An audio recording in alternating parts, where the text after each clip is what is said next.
Okay, and then you did, looking back from this vantage point on the whole season, how would you assess the job you did in terms of limiting guys' minutes, keeping them fresh, keeping them, knock on wood, healthy for these last 3 games of the season? Well, it was a focal point for us to try to keep guys fresh, but it was made easy by our players' play.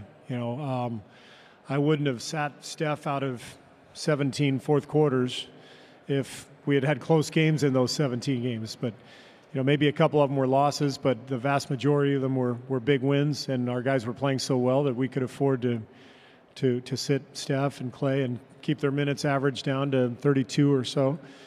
We did make a concerted effort to give Bogut and Andre games off from time to time. And whether it's paid off or not, I guess that's subjective, but I do like our players, the look. They look fast. They look sharp out there. Coach Greg Mullen from ESPN.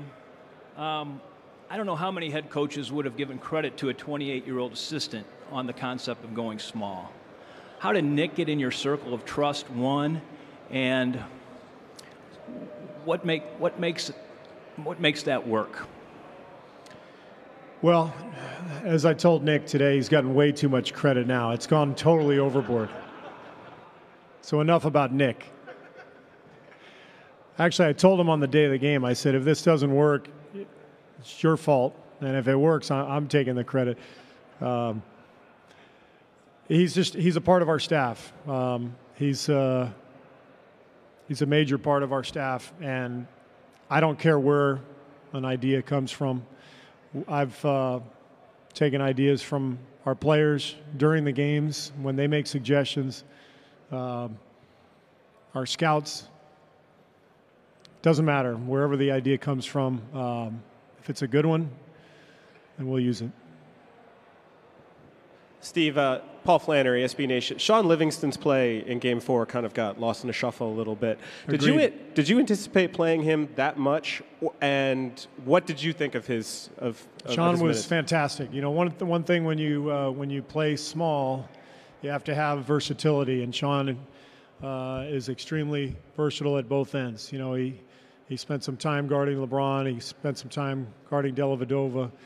He rebounded well. He got his hands on a lot of long rebounds, knocked balls free for his teammates to retrieve.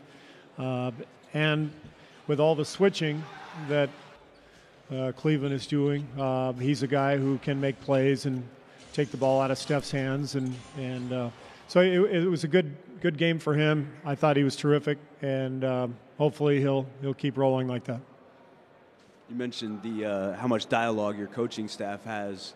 How much are you debating Game 5 starting lineup of sticking with the small unit or going back to your regular starting lineup? Well, as I established before Game 4, I will lie. So I was trying to ask in a way you wouldn't have to.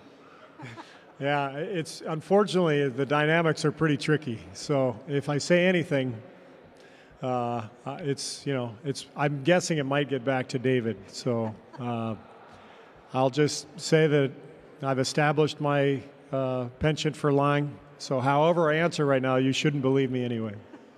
Thanks, Coach. Okay, thanks.